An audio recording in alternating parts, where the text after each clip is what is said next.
Hey everybody, welcome to this webinar here. We're going to give everybody a minute to jump on. I typically like to start right around 10:31. I am Tanner Knight and I'm joined today by Phillip Lewis. We're both from Converge. Say hello, Phillip. Hello. Phillip says hello. So today we are going to be continuing our webinar series that focuses on the three pillars of CAD data, which, if you're new to this concept, our three pillars that we talk about are data creation, data management, and data distribution. We're going to be focused squarely in the middle one here, the data management pillar today for this topic. But I just wanted to give you kind of a forecast of what's coming down the pipe. This webinar series started in July, which we've completed the first three in this series. We're doing one webinar a month, pretty much in the middle of the month. So you should be able to square it up on your calendar moving forward. Looking ahead, webinar 5, we're going to be talking specifically about the third pillar, data distribution, and we're going to be talking about flatter files as kind of our method for doing that. And we'll feature Chris Vaught, the developer of flatter files. And then our last webinar in this year, we're going to continue to present these probably once a month into the next year, but we'll have a different series to go on. The last in this series will be Know Everything About Your CAD Software Entitlement, where we dig deep into things like how many licenses you have. Are they network versus standalone? Do you know which person uses which license? All of those types of things we'll talk about in the 6th webinar in December. So stay tuned for those. You can go to our website right now on the upcoming events, Three Pillars webinar webpage. You can sign up for all of these and get access to the previously completed ones. If you do want to access these completed webinars, you just fill out a form and we'll get you the unlisted link of those webinars. So that's a bit of housekeeping for the future. We want you to be aware that this is still going to be happening for the rest of the year, so 2 more to go. But today we are going to be talking about who manages your CAD data and how. So let's get right into it. A slideshow. So I'm Tanner Knight. I am the marketing director here at Converge, and I also play a large role in Epigrid, which is our cloud hosting provider for Converge. So both Epigrid and Converge feature heavily in our solutions for data management, and we're going to talk a little bit about that as well here. But Phillip Lewis is our main sales director here. He is in charge of making sure that all of you have the correct software solutions and everything that you need. But Phillip does have a very, very deep technical background, especially in data management and SOLIDWORKS PDM. Is there anything that you wanted to add to that, Phillip? No, yeah, I could talk about PDM all day. And we will. We're going to get into it Yeah. here. So we want this to be sort of interactive as well. So if you have any specific questions that you would like to shout out, just put them in the chat. There's a chat function Mhm. on this Zoom where you can. I'll keep it up here and keep an eye on it. But put any questions in the chat. We'll have a poll here in the middle, and you can put your answers in the chat for that as well. So thank you. We appreciate you joining us for this deep dive into SOLIDWORKS PDM troubleshooting and optimization. So we'll have some post-webinar resources. This slide deck for your reference, we'll have it available for you. The Q&A summary, if you have specific questions you'd like to reference, we'll put that in an email for you after this webinar. You can always follow us on LinkedIn, visit our website, converge.design, for more CAD data management insights. Data management is really, really near and dear to every single one of our hearts here at Converge, and we think that it's really the linchpin to a lot of things, and we'll talk about that in this webinar. Do you need PDM help right now? If so, then you can schedule a free discovery call with our team and discuss your specific challenges. And we've seen it all, folks. If you have multi-sites in Asia, in Europe, in the United States, you need replication, we can handle all of that. So let us know if there's a specific type of initiative that you're trying to hit with your data management or your cloud host, and we can make it happen. What's one thing you've struggled with in your PDM system this year? Share your thoughts in the chat. We'd love to hear from you. So again, this is an engagement. We want to hear how you are utilizing PDM and what challenges you're facing. Yeah, and this is meant to be pretty technical, so I'd like to dig into a lot of the, actual button clicks and things like that. Yeah, and Philip does have a few little demo examples to Hmm. kind of pull you into the PDM application that we'll take a look at, and maybe that'll spur some questions as well. Hmm. Okay, how do I move forward now? Oh, I think I'm on the last one. That's why. Okay. Who manages your Yeah. CAD data and how? That is the name of this presentation. We're going to talk about advanced SolidWorks PDM troubleshooting and optimization. Again, this fits into the three pillars of CAD data, which are data creation. This one is data management, and the third pillar being data distribution. We'll talk a little bit more about that in a second here. So today we're going to talk about PDM's critical role in data management for CAD. It's it's it's not unavoidable, but it's practically unavoidable, we'll say, at a certain extent. So we're going to understand why PDM is essential to CAD data management. We'll talk about some common pain points and identify the challenges that teams like yours face daily. And we are going to talk about some troubleshooting workflows, present some practical solutions for resolving everyday type PDM issues that you might encounter. And finally, we'll talk about some performance optimization, just ways to speed the efficiency of usage of that vault. And then finally, we'll have some Q&A at the end. So join us for an hour of advanced insights into making your SolidWorks PDM system work harder for you. That's basically what we're talking about here, is making your data management system work harder and better for you. So real quick, let's talk about the three pillars and where does PDM fit into the three pillars? Well, I mentioned data creation. That's designing and creating models. That's everything from setting up layouts in your designs to maybe creating some API shortcuts to help create more data quicker. That's data creation. Pillar two, data management. That's today's focus. PDM controls, versioning, access, and workflows. Data management, managing that CAD data. And pillar three is data distribution, basically taking CAD data out of the PDM vault and making it more democratized across the entire organization. And I like this graphic here. This really kind of brings everything together. E pluribus CAD data. We're talking about the democratization of CAD data. And we have creation, management, and distribution as our three pillars. But on the foundation, we have all the tools for the job, whether it's SolidWorks, AutoCAD, Revit, PTC Creo, Inventor, whatever. That's how you create. You manage with SolidWorks PDM. Epigrid Axis Vault factors into that. Also, some CAD Sharp API programming for data management exists. And then the distribution as we go up the steps here, Flatter Files, SharpSync, and CAD Chat, which we'll get more into in those future webinars. But this kind of exemplifies everything. And like I said, PDM is the linchpin of the entire CAD ecosystem. It connects everybody. And it's not necessarily a data distribution tool. It's a data management tool, but we do have the need to distribute data out of there. And that's what we're trying to get to here. Okay, I'm going to hand this off to Philip to talk about some common PDM Yeah. pain points. So Philip, you can take it from here. Yeah, I'll take this. So yeah, I kind of wanted to break this down into different some of the top things that we see. I wish I could dive into how to diagnose each one of those, but we write a lot of blogs about that, and we deal with that a lot in other ways because it's so, it could be a lot of different things to look over. But one of the main things when you look at slow performance is first sort of narrowing down the source. Is it PDM? Is it a SolidWorks CAD issue or is it a workstation issue? So there's kind of different ways to look at that. When it comes to things like check-in and check-out issues, that could be PDM. So that could be a server-side issue, a networking issue, just a latency issue, something like that. So that's kind of your first place to look. Then we hear all the time, hey, SolidWorks is opening my files slowly. Well, if it's opening slowly, then it could be PDM, but it could be SolidWorks. So you kind of want to, or SolidWorks CAD. So you kind of want to look that direction.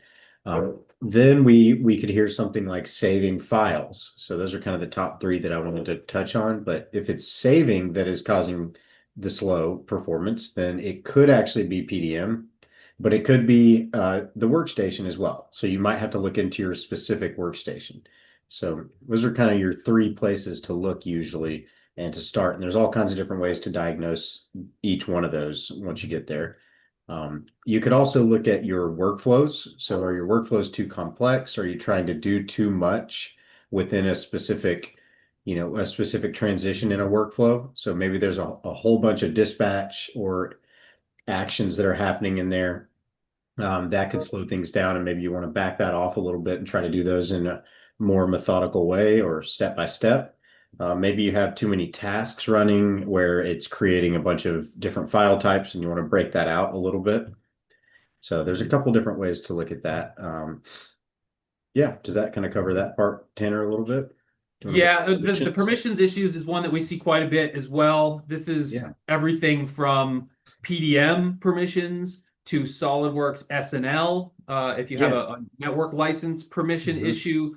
So any access problem that prevents teams from working efficiently, that's something that we Hmm. see quite a bit, and it's not a PDM or SolidWorks problem at all. It's just a Yeah. straight up permissions issue.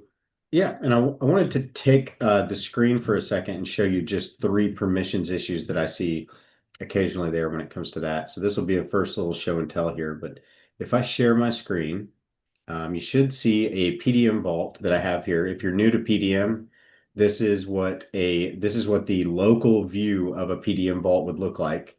One of the first things that I wanted to point out is currently when I logged into this vault, I can see that there's a gray folder here, which means I don't technically have permissions for that folder. So this is where this webinar can get a little bit advanced because it's a little tricky to identify what's going on here. So what happened here was I logged in as an admin and I actually clicked on this folder earlier and I could see that folder. Then I logged in as a different account and with my name, which is just a new user that I created, and I have not given that new account permissions to see this folder yet. So you might have this happen when you change workstations, or maybe someone leaves a company and you give them that same workstation and you don't wipe it and you just change the user permissions. Well, you could start seeing these gray folders, and there's all kinds of different permissions you should look for if you see that. So basically, this means this is a local folder. So it's on my C drive, but I don't have PDM permissions to see what's inside or to see this folder technically. So it's just a local folder. It's not connected to the live PDM vault. And an important designation is Phillip has a PDM license to access the SOLIDWORKS PDM application, but that license does not grant him permission to see everything. So there's a Right. license entitlement, which is separate from your PDM permissions that are basically a user-based set of permissions that the admin sets for each Yes. specific PDM user. Yeah, and I wanted to just kind of hit on three of the points when it comes to permissions that I see most commonly. So just a couple questions that we get at our help desk all the time, things like that. So one of them is all of these can be found in the administration tool. So let's go ahead and go there. So what you can do is you can go down to your search and you can say search admin and you'll see this administration and you'll see the PDM logo. So if you're new to PDM, every time you see that blue icon, you're dealing with PDM. So you'll see it here. You'll see it down by my clock over here. That's SolidWorks PDM. I can log in and log out there. But I'm going to go ahead and launch the administration tool. And this is basically just where you configure all the settings for a PDM vault. So we'll collapse a few of those other servers. But you can see here, this is the administration tool. I have my server listed here, and then I also have several PDM vaults that are on that server. Right now, we're dealing with a trial PDM vault that we have set up here at Converge, and we have a professional vault. One thing to point out here is you can see the icons. The gray icon is a PDM standard PDM vault, and the orangish icon is a PDM Pro vault. So I have to actually click the arrow next to that and it'll give me a login. I actually have the admin password, so I'll go ahead and type that in. And you might think, well, I thought you were already logged into the PDM vault. But this is a separate login, and the PDM admin tool actually doesn't require a license. So when you log in here, I'm technically not using a license right now. And there's a couple ways to check that. So I want to go over column permissions because it's a little bit of a weird one that columns have permissions. Then I want to talk about the data card permissions because that is one thing we get a question about all the time. And then I want to talk about licensing. So the first thing is this columns section. All this is well, options to set up different columns in lots of different areas within a PDM vault. So if I go back to my Windows Explorer, see these columns that are right above my files where my files would be. Well, I can set up all kinds of different variables that I want to see there. So I can see description, I can see the section of my product, a category that I want to designate. All kinds of different metadata or variables can be shown here, and that makes it just really easy to scroll through and read through your projects and your files. So, but when you set up these columns here, you actually have to give permissions to the columns, to the users to allow them to see the columns. So these are technically file lists, and I have one column view set up here. So that's why it's a little bit advanced because it's kind of deep in here. When I double click and open that though, you can see how I can go through here and there's a little preview up here that shows what my columns are going to look like. I've selected the type is file list because that's my Windows Explorer file list columns. You can go here and set up widths and things like that, but these are actually personal preferences. After you grant someone column permissions, they can move it however they want, and it won't affect everyone else. But you can go here and you can add other things like part number. I've already got that in here, but I could add something else. And I can add all these other things like revision, supplier part number if I want to be able to see that. Lots of different settings there, but you kind of get the idea. But the big one here that I see all the time is people go, I've set it all up, but nobody can see it. Well, you have to go to permissions and you have to go through here and actually set up and allow them to see that column view. So you can say, I want this group or this user to view the column view, but then you can also set it as a preferred view, which sort of just means it's the default for them. So make sure that your settings are actually your permissions are granted to those users or those groups after you set up a column. So the next thing that we see all the time is if I collapse that down is data card editor permissions. This is where it gets really tricky and confusing sometimes if you're not used to this. So if you look in here at cards, and if you're sort of familiar with PDM, you may have seen data cards at some point. And data cards are basically just a really nice interface to be able to view your custom properties. There's a lot of other power within the data cards that you can utilize, but it gives you this nice UI where you can enter in all your custom properties and your variables and your properties in your SolidWorks files. But you can also set up drop downs. You can set up drop downs that work off of other drop downs. You can set up lists and buttons. None of that you could do in just custom properties within SolidWorks. So data cards are pretty powerful once you get in here and you actually set them up. But the key here is you may have noticed I logged in as admin to my administration tool. But if I look down here at by my clock, I'm logged in as Phillip, so just a user account, not the admin, to my local view of my PDM vault. So I'm technically logged in two different places right now with two different users. Data cards here are actually stored in the vault. So they're kind of like files in the vault. So if I open one of these up and I want to save a change to this data card, then I actually am saving into the vault just like any other file. So it's gonna use my permissions from my Phillip account, not the admin account. So this is one I see all the time is people go, hey, I saved it. I did all kind of work in here and I saved it and it wouldn't let me save. But I'm logged in as admin. What's going on? And it's because data cards use that permissions from the user account. So that's the key, is always look for who am I actually logged into the vault with, the local view, because these are saved as files in the vault. So when I click save here, and you'll see this is just what a data card looks like, and we could go all day on how to configure data cards, but we can talk about that maybe in another webinar. But when I click save, I'm actually saving it in the vault, and it says you do not have rights to save this card in this folder. And you might go, well, I didn't even try to save it in a folder, but it's in the vault and it's saved at the root right now. So that's why it's giving me that error. So always look for that when you're changing data cards around. And then the only third thing I wanted to cover with permissions is the licensing and how you can sort of look at that. So you can actually go license in the admin tool here. and you can go license usage, and you can see it here. All PDM licenses are network licenses. So you'll see they're always floating. When you log into a vault, you pull a license. So you can see here, there's my server name that I'm working off of, where my license manager is located. It might be the same place where the PDM vault is hosted. It could be somewhere else. You can see I have a PDM CAD editor license right now in use. I have 3 licenses available, or 3 total available. 2 are free right now because I'm using one. So pretty easy to see right there. So any admin can check that at any time. You can also go here and you can see the other file types or the other license types if you own these. So there are 3 PDM license types. Professional contributor is a contributor license, professional viewer.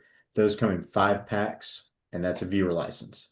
So like Tanner said earlier, when you log in, if you actually log in with a viewer license, let's say, then you have certain level of base permissions where you can only view things. You can't change, you can't change workflows or anything like that in the vault, or you can't edit files. You're just a viewer. But then you will have user permissions set up in the vault as a user or a group. So they all overlay on top of each other, but your base level of permissions that you can't get around are your license type, are based on your license type. So that's one way to see license types. The only thing that I wanted to cover there is how to switch license types. Most people don't ever do this, but it's something you kind of need to know. Sometimes people install the wrong license type, and then we have to go, here's how you switch it. But you can actually go to help, and you can go to about, and this is in the administration tool. Everybody that has PDM installed will have the administration tool installed, but many users just don't have a login to it. So they will have it installed, but they might not have rights to actually log in, which is fine.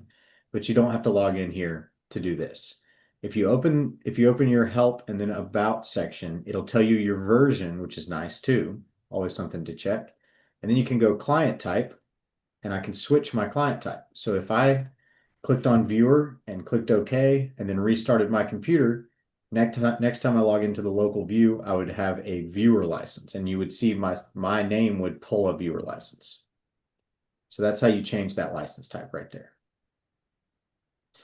All right. So yeah, And those are the main this points that I see.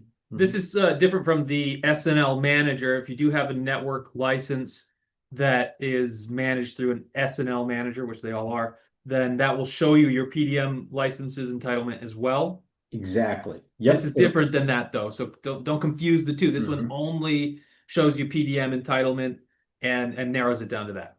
Yeah, you'll see the exact same numbers if you load your solid network license manager application, which you can view from like my local computer here. I can open my license manager. I can go here to SolidWorks, and I can go 2024. Let's see, 2024 tools.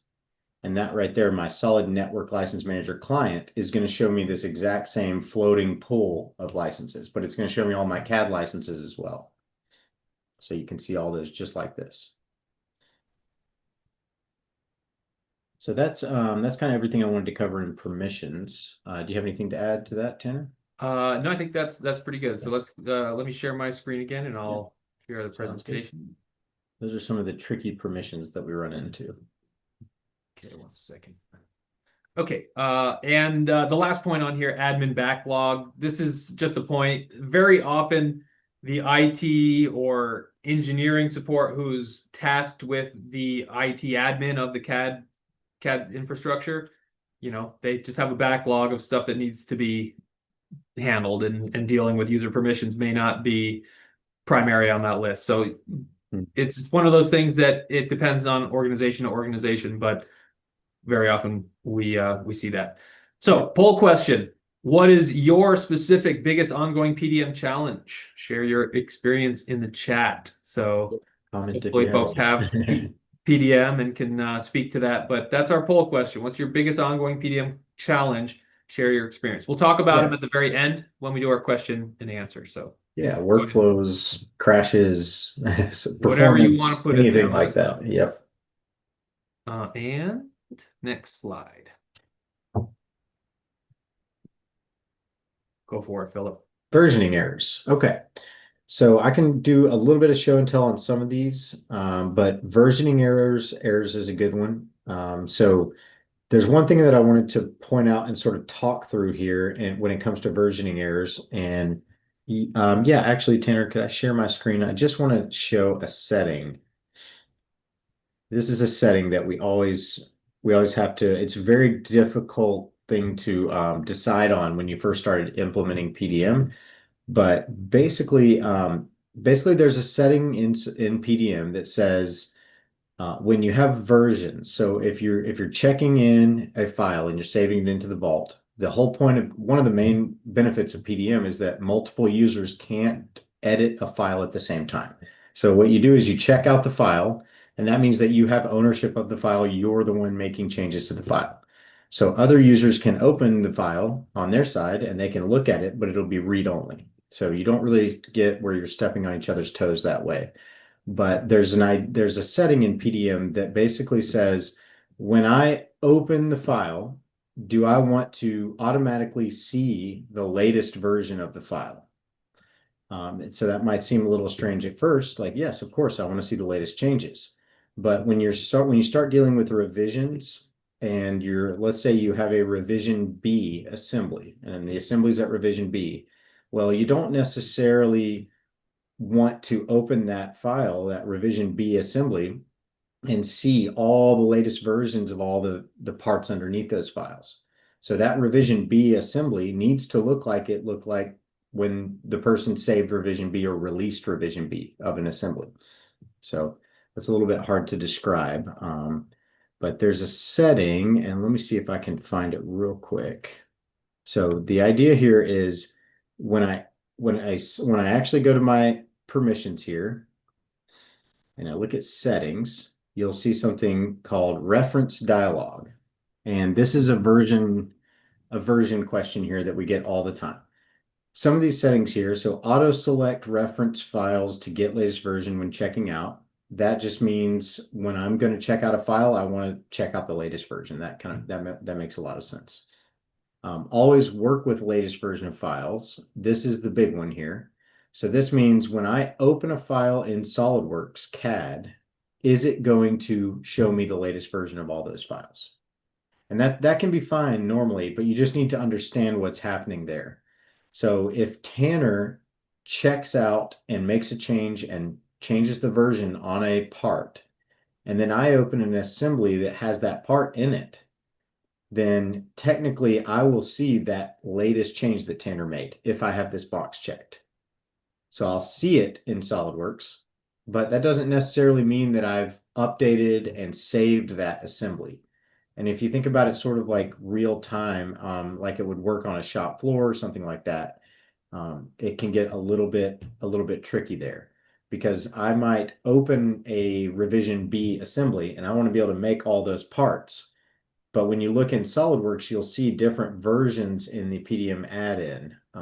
So I'm not sure if I'm explaining that From 100%. file to file, the specific files Yeah, within the assembly. yeah. So it's just something to look for is, hey, I might be seeing all the latest versions, but that doesn't necessarily mean that this assembly that I'm looking at has been saved and updated. I'm just seeing those. And as soon as you close SolidWorks, that means the vault, the PDM vault, and the file versions have not been changed. But when I open it in SolidWorks, I'll still see latest versions. So this is a tricky one to decide on sometimes. Sometimes people like to uncheck that and say, hey, when I open assembly B or revision B of an assembly, I want to see all the parts in that assembly exactly like they were when revision B was released, which I kind of like that. But that means if someone updates a part within that assembly and they don't go update the assembly, then you have to keep an eye on those versions there because you might not see the right, you might not know which version you're looking at. So, but I prefer it. I actually kind of prefer it this way, but a lot of people just say, hey, when I open the files, I just want to see the latest. So, So it's kind of a philosophical yeah. decision that you have to make at the Right. outset. And Mhm. has anyone ever changed this midstream? Have you ever seen that happen? Yes, it just has to be communicated. So it's just if everyone that's using SolidWorks CAD and PDM together understand that they need to look at that version in the add-in on the right side of SolidWorks. We just need to keep an eye on which versions we're looking at, then it's fine. But technically, when you update a part in an assembly, in theory, or you should go update the assembly, right? So that's the hardest thing. It rarely happens, but when it can happen, when you're doing it correctly with parametric modeling, you need when you update and change a part, you're technically changing an assembly as well. So you need to go revision control and update that assembly as well. So there are some things that you can put in place here to check that, but this is sort of how PDM handles allowing you to be flagged and say, hey, this is you'll get a big red bar that says this part has changed, but the assembly has not been revved up yet. So you need to know that. So that's the kind of stuff though that it can seem a little of extra time, but this is the kind of stuff that saves you from making $200,000 of the wrong part.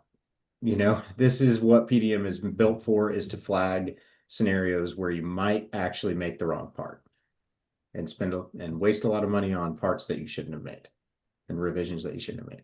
So Yeah, that's and long and story that's on data version. distribution as well, which we're getting a little into that. But you can see how all of these pillars are interrelated, Yeah. and by making these decisions here and now in the PDM vault, it really affects how that data flows downstream to the manufacturers, to purchasers, to quality, you name it.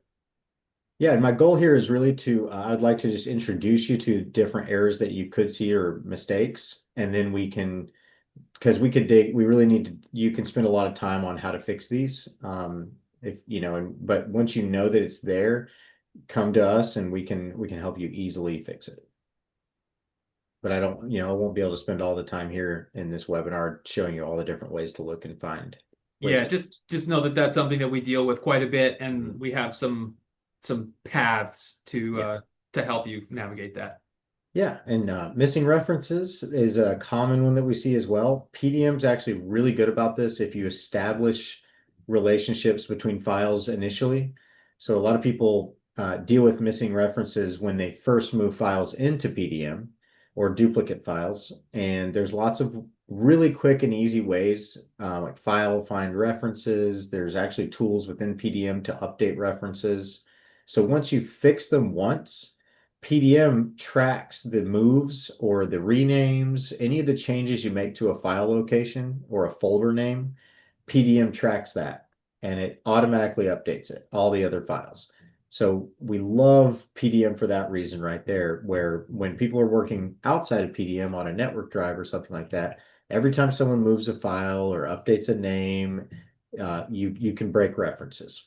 With PDM, it's all tracked in there automatically with PDM, so you just have a lot fewer broken references. Huge advantage actually to PDM. And then connectivity problems. Do you want me to show the admin log real quick? I'll just pull it up and just kind of show you what that might look like so I don't spend all day on that. And then I think we have a question, if you could read that, Tanner. Sure. Or we could read it at the end. So if you go here to your admin tool, and then again, this is something that everyone has on their computer. So if you're an admin and you're looking at a user's computer, you might still want to open the admin tool and take a look at this log file. So see how it says local settings, log file, and you don't even have to log into the vault to do this. But I could go log file, I'll open it just by double clicking it. And you can see all kinds of different errors here. You can filter. See, I've searched the text error, but I can delete that if I wanted to. I can go in here and I can open up and I can look at these errors specifically and I can get a little more information like could not connect to archive server. That's a really common one. You can Google these. You can send these screenshots to us, to our support desk. If you ever have a PDM connection error and you can go here and give us this first, you will greatly help our support team because they can take this and go, oh, I probably know what's going on there. So there's lots of different errors in here that you can look at. Database errors, reconnecting to database. This log though is really helpful, but this is specifically my computer connecting to a vault or something, or whatever I'm trying to connect to. If you want to look at actual archive server errors, so which would be from the server itself side all the connection errors from all the users. So if you're out there and you're an admin and you're looking at the server, you can go right here and right click on the server name and you can go show archive server log. And that's going to give me errors from all kinds of different users. So if you're getting a question from one of your users and you're an admin, you can go here and start digging into it here. So you're getting a little bit of that server side error message from this side. You can go to the local machine and get the local machine errors right down here. So those are really, really good places to start just when you're trying to diagnose connection errors. So the question we got from Jerry, has SolidWorks fixed the bug issue with the Windows Explorer preview window showing or printing previous versions of a file? Printing from the preview is convenient for my production department, but doesn't always print or show the latest version. That's a good question because the preview is generated when you save and then check in a file. It's supposed to be at least. So if there's a bug, I'd have to look at this specific bug. If it's not updating the preview is what you're saying, right? So you're saying that I've saved it, preview didn't update, and now I'm printing from the preview. Then yeah, that's not how it's supposed to work. So it's definitely a bug, like you mentioned. I don't know about the status of that exact bug though. Yeah, we'll look into that offline, Jerry. So good Yeah, question. And yeah, you're thinking of it the right way. yeah, we'll take that one Yeah, offline. that's definitely not what it's supposed to do. But I've seen that for years where the preview's not updated. And people go, I just saved it, but the preview didn't update. So there are some different things to look at there of why that isn't updating. But yeah, try not to rely on the preview. If you're printing from the preview, I definitely get it. It's you don't have to open the file. It's a little bit faster, but maybe try to open it in uh there's some other modes for drawings. Like there's a detailing mode when you open a drawing, and it basically just loads the file. It basically loads the graphical representation of the file. It doesn't load all the data behind it. So it loads super fast. I mean, you can have a huge file and it'll load in 5 seconds, and then you can print that. Yeah, you still get your dimensions Yeah, and it's called views and detailing everything. mode, and it's kind of new, maybe the past 3 years in SolidWorks. So you, in the open window for a drawing, select detail mode, print from that, and then that way you're way more up to date. And the last point on here, license version mismatches. This happens all the time. Someone grabs the latest version of SolidWorks. Maybe they're still on 24, but they grab the Yep, 25, download media and install it on their local PC and go to attach the vault, and it's not. They can't see it all the because time. yeah, Yep. it's an And earlier so version. check that version and it because there's a client version, and when you're in the installation of SolidWorks CAD or any SolidWorks installation, you'll see there's a PDM client section. So if you don't check that as well, sometimes people will install multiple versions on their computer of CAD, but they will not check the PDM version because you can only have one version of PDM installed at a time. For instance, my computer, my personal PC has SolidWorks 23, 24, and 25. And we CAD. have our vault in 24. So I need to install PDM Professional 24 on my computer to get access to our vault. If you install the 25 and access a 24 vault, no bueno, not going to work. Nope. It's going to tell you cannot connect. Yeah. So we see that one a lot. Oops, one too far. Kind of hard with multiple teams too. Sometimes you have teams all across the world, and people are on different versions, and you have to get everybody on the same version. Yeah, just one of those things that has to happen. Mhm. Okay. So So performance optimization deep dive. Speed up your vault.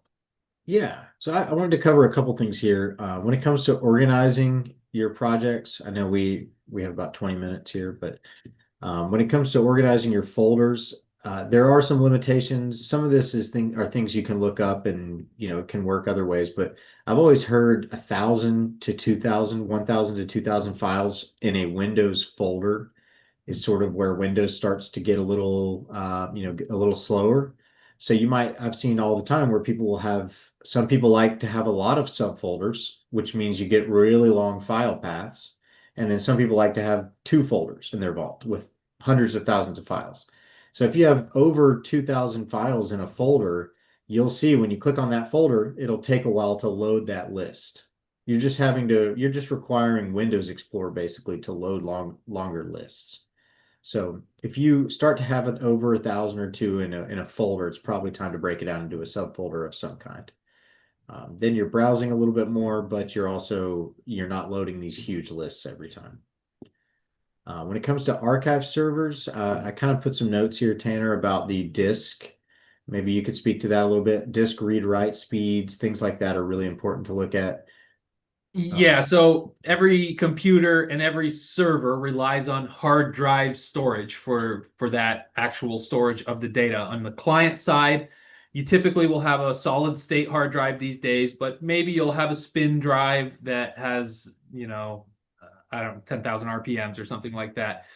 The speed of your hard drive does it makes a difference because what you're doing is you're transferring files from the server to your local hard drive, and the read write speed of both of those hard drives come into place when you're doing that transfer. The good news is that the interaction between the vault and the client is literally only that. You interact with the server to get the latest version, to check in and check out, and that's pretty much it. Add files to the vault. If you want to add non-CAD files, you need a license for that. But the speed of your hard drive does make a difference. Yeah.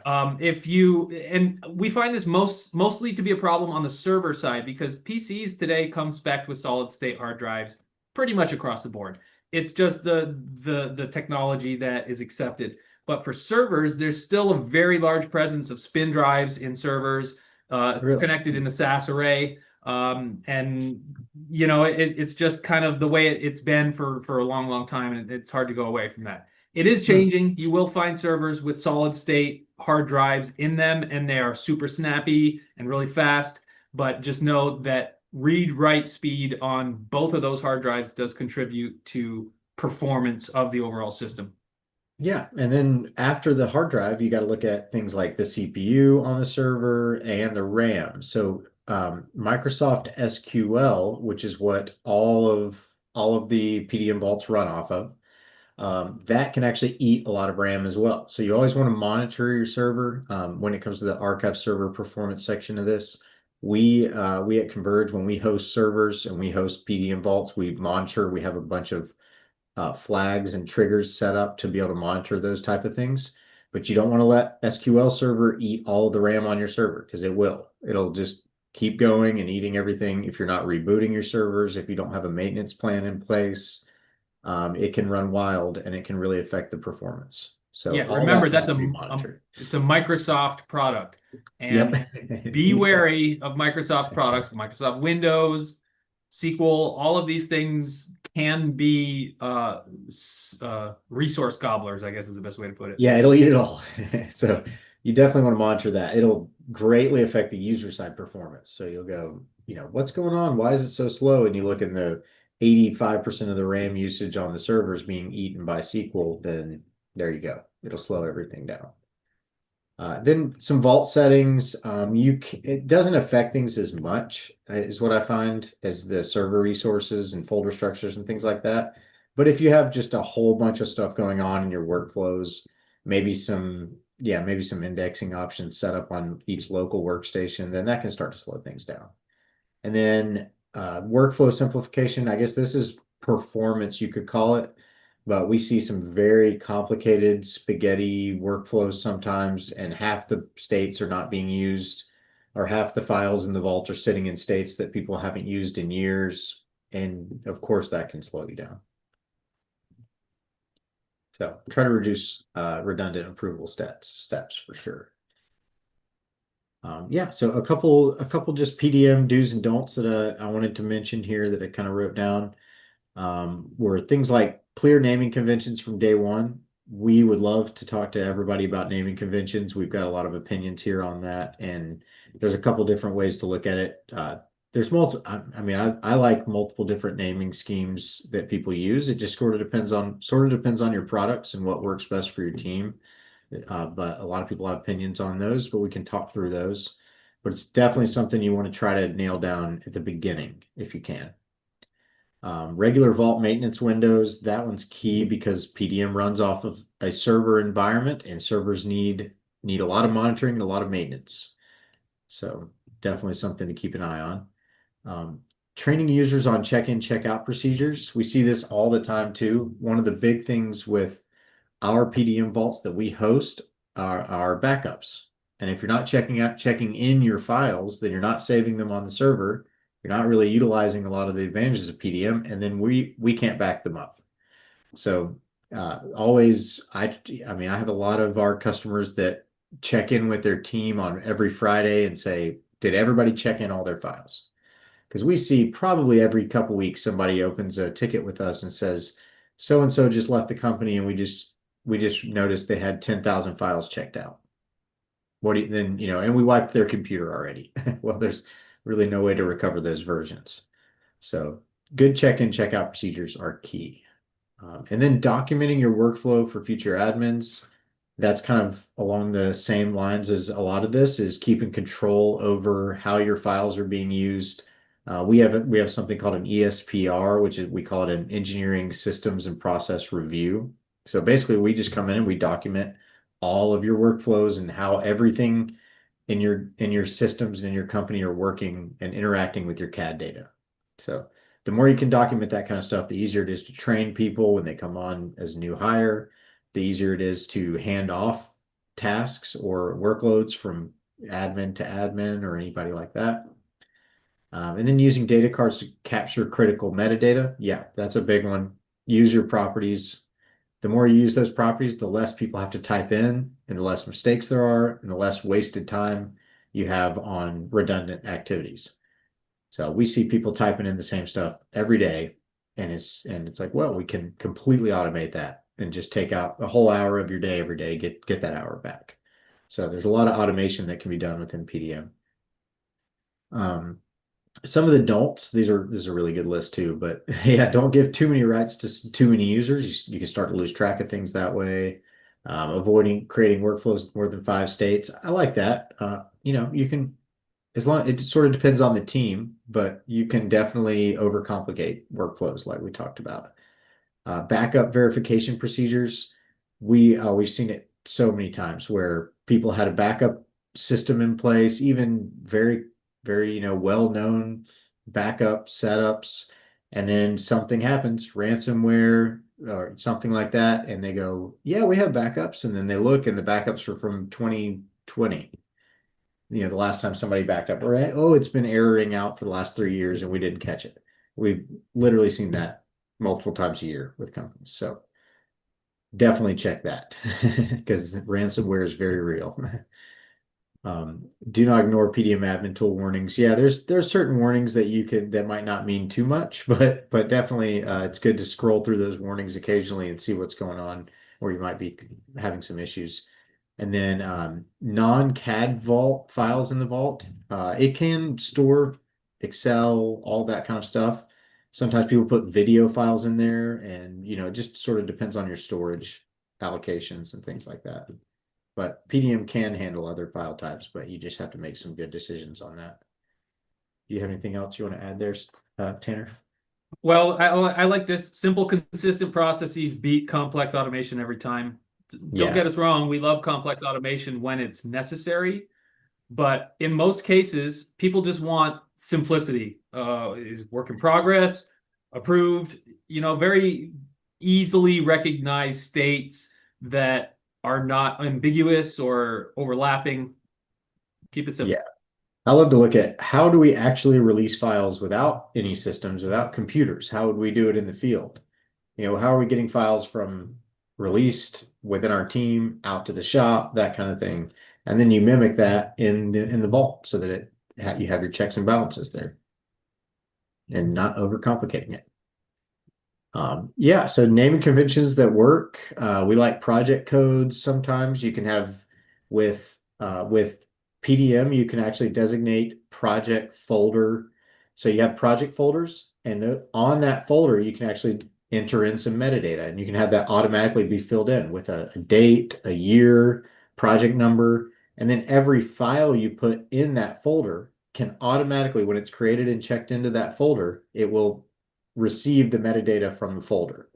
So you can automatically have project names on your files, not on the file name, but you can have it in the metadata in the file itself. So you can do a lot with setting things up sort of from the top down with projects. You can really automate a lot of that data entry.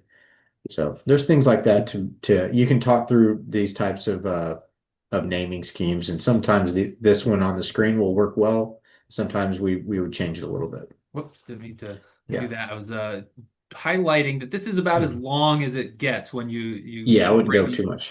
these Yeah. four things. So, your tolerance for length will vary. Sometimes the file names can get a little crazy, and the folder names, but this is a pretty good descriptive way to show people what you're housing inside of this vault. Yep. And then a daily and weekly, monthly maintenance routine is always good to adopt. And if you can get some tasks or calendar notifications on your system to tell you to do that, then we highly recommend that. So SolidWorks PDM has some resources, of course, Converge support. That's your primary resource. We want to be your SolidWorks go-to organization, not just for SolidWorks, but for PDM, for cloud hosting, for all of the peripheral stuff that goes into building a CAD infrastructure.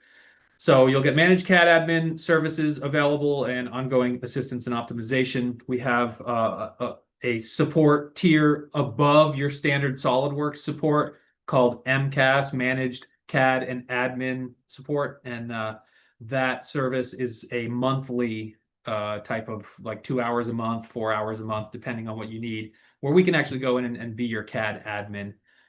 So if that appeals to you, let me know. We can talk about that. Otherwise, we have the Dassault knowledge base. Dassault is the parent company of SolidWorks, and they do a really good job of building a knowledge base about their products. And PDM has a pretty good one. You can just Google PDM knowledge base, and that'll come up.